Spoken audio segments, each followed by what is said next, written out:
Welcome to The Explainer. You know, if you're like most of us, you probably grew up hearing this highly romanticized, almost mythological version of European expansion in school.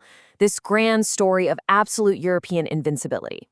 Well, today we are completely dismantling that narrative. For centuries, the story of how the vast Americas fell to European powers has been wrapped up in this legend of destiny and inherent superiority. But the actual historical facts, they offer a much more fascinating, highly contingent story. We're looking at a massive collision of biology, complex politics, and technology that's literally going to rewrite everything we thought we knew. Let's kick things off with a mathematical mismatch that, frankly, just sounds completely absurd. 500. That is the rough number of soldiers Hernan Cortés actually had with him when he sailed from Cuba in 1519. I mean, picture this. He's marching toward the mighty Aztec Empire, a highly organized civilization of several million people, with a military force that was, on paper, grotesquely inadequate. It's the kind of mismatch that sounds like bad historical fiction, right? Yet it was very, very real. And the odds get even wilder when we look at Peru. 168 men. That's it. That was Francisco Pizarro's entire fighting force as he marched into the Andes Mountains and somehow captured the victorious Inca emperor, a ruler who, by the way, was surrounded by a battle-hardened army of thousands. When you actually stop and think about those numbers, it really breaks your brain a little bit. Which brings us to the massive, undeniable question here. How did so few conquer so many? This is our central investigation today. How could a handful of unsupplied men topple massive, heavily militarized, and sophisticated empires so completely, and honestly, so rapidly? To chalk it all up to pure European superiority is a total myth, one that completely falls apart the second you actually look at the structural forces at play. So how did they pull it off? Part 1. The Reconquista Blueprint. To understand this impossible math, we need to step back and look at the Iberian world these men actually came from. The Reconquista wasn't just some brief, forgotten border skirmish. This was an astonishing, nearly 8-century-long Christian military campaign to reclaim the Iberian Peninsula from Muslim political control. Think about that for a second. 800 years of a society geared totally toward religious warfare. It finally culminated in the fall of Granada in January of 1492. And that specific date? Absolutely no coincidence. The end of a centuries-long war left an entire generation of fighters basically out of a job and looking for a new frontier. This brutal history provided the exact legal and religious blueprint for the invasion of the Americas. You've basically got three main pillars here. First, an ingrained mindset of holy war against non-Christians. Second, a minor nobility, the Hidalgo culture, who were actively seeking honor, land, and plunder because, well, they had nothing to inherit back home. And third, these bizarre legal fictions like the Requerimiento. This was literally a document read aloud in Spanish to indigenous people who obviously didn't speak a word of Spanish, demanding their immediate submission before attacking them. If they didn't comply with a language they couldn't understand, the Spanish felt entirely legally justified in using force. It's wild, but they brought this relentless playbook right across the Atlantic. And that brings us to the conquistadors themselves. We have to completely forget the idea of a formal, highly trained standing army. These guys were largely minor nobles or just common fortune seekers operating under royal licenses. They represented a system of private military entrepreneurship. Basically, they were out for immense personal wealth and social advancement, using the Spanish crown's blessing to justify what were essentially rogue campaigns of conquest and plunder. Part 2. Columbus and the opening of the Americas. So, how did these fortune seekers even get across the ocean to begin with? Well, European maritime expansion wasn't just an accident of geographic curiosity, it was an incredibly intense geopolitical race. Think of it kind of like the 15th century space race. In 1488, Portugal's Bartolomeu Dias rounded the Cape of Good Hope. By 1498, Vasco da Gama reached India, securing massive wealth. Nestled right in the middle of all that, Columbus sails west in 1492.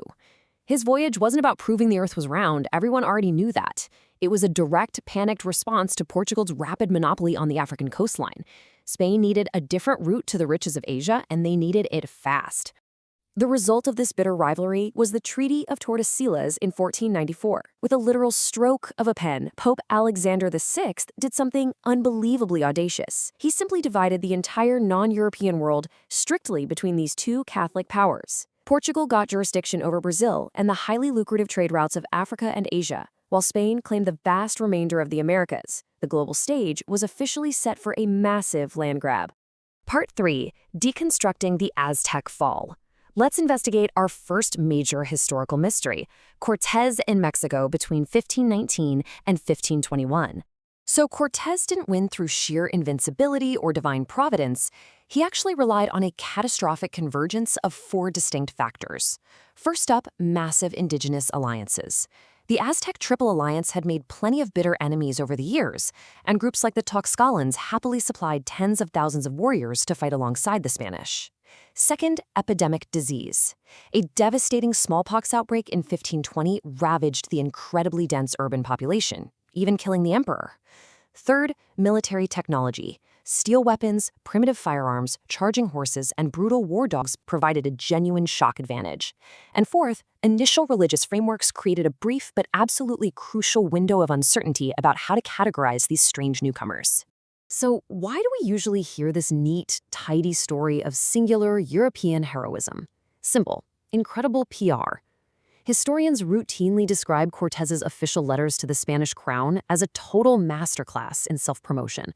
Despite facing absolute, unmitigated disasters, like the infamous Noche Triste, where he actually lost half his men while fleeing for his life, Cortés constantly spun this mythical, heroic narrative. He needed to heavily edit reality to justify his completely unauthorized rogue expedition to the King of Spain. The horrific, unsanitized reality was a grueling 75-day siege of the massive capital city of Tenochtitlan in 1521. Give yourself a moment to really absorb the scale here. This was an immense, floating metropolis of roughly 200,000 people. I mean, that was far larger and cleaner than most European capitals at the time, like London or Paris. It took relentless, bloody combat, massive indigenous armies fighting each other house by house, and sweeping, devastating disease before the great city finally collapsed into ruin. Part 4. Pizarro and the Incas. Let's see if this exact same structural logic applies to our second impossible conquest, which happened a decade later. The pattern here in the Andes is absolutely striking. Smallpox actually transmitted rapidly overland from the Caribbean long before the Spanish even set foot in South America. The highly contagious disease killed the ruling emperor, Huayna Capac, which immediately sparked a devastating and bloody civil war between his 2 rival sons. So biology literally beat the conquistadors to the punch.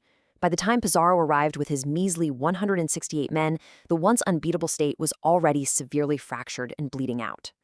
This perfect storm of vulnerability leads to one of the most astonishing moments in recorded history. Pizarro launches a ruthless surprise attack at Cajamarca, captures the victorious Inca emperor Atahualpa, and demands the largest ransom in human history.